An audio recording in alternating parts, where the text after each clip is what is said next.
एक क्वेश्चन में मेंशन था कि 75 डेज़ के बाद बिल की पेमेंट होनी है। मैंने डेट कैलकुलेट करी तो मेरी डेट अलग आ रही थी और सॉल्यूशन में जो डेट थी वो अलग थी। समझ ही नहीं आ रहा है कि ड्यू डेट और मैच्योरिटी डेट की कैलकुलेशन कैसे करूँ मैं।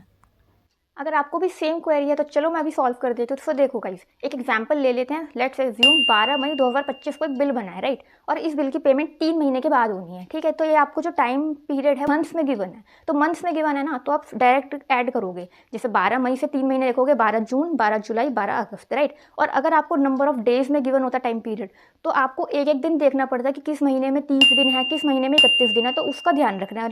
तो देखो 3 महीने के बाद बिल की पेमेंट होनी है और बिल बना 12 मई को, तो 12 मई से 3 महीने देखोगे क्या डेट निकली, 12 अगस्त 2025। तो जो डेट निकली डायरेक्ट टाइम पीरियड ऐड करके, चाहे नंबर ऑफ डेज में हो चाहे नंबर ऑफ मंथ्स में हो, तो जो 12 अगस्त निकली ये है आपकी ड्यू डेट, राइट। अब मैच्योरिटी डेट क्या होती है, जब आप इसमें 3 दिन का ग्रेस पीरियड ऐड कर दोगे। अब ग्रेस पीरियड कब ऐड करोगे, जब टाइम बिल होगा, यानी टाइम बिल यानी जिसमें नंबर ऑफ डेज या नंबर ऑफ मंथ्स गिवन है, टाइम मेंशन है बिल में, वो टाइम बिल है, उसमें ही ग्रेस पीरियड ऐड होता है। अब देखो 12 मई से 3 महीने 12 अगस्त में आप 3 दिन जोड़ोगे ग्रेस के, यानी 15 अगस्त 2025।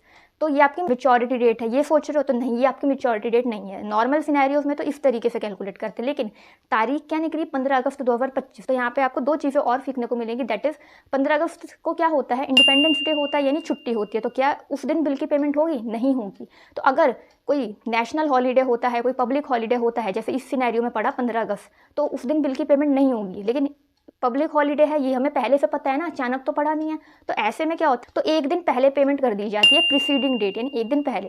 तो इस सिनेरियो में मैच्योरिटी डेट क्या होगी, 14 अगस्त 2025। क्लियर है।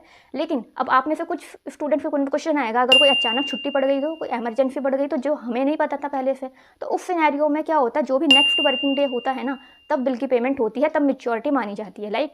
तो अगर मैं समराइज करूँ, तो अगर मैच्योरिटी डेट पे कोई पब्लिक हॉलीडे होता है तो एक दिन पहले पेमेंट होती है ये। लेकिन अगर कोई सडन हॉलीडे है, कोई इमरजेंसी पड़ गई, तो ऐसे में जो भी नेक्स्ट वर्किंग डे होता है वो डेट ऑफ मैच्योरिटी होती है और उस दिन बिल की पेमेंट होती है। तो ये दो चीज़ें और सीखने को मिली।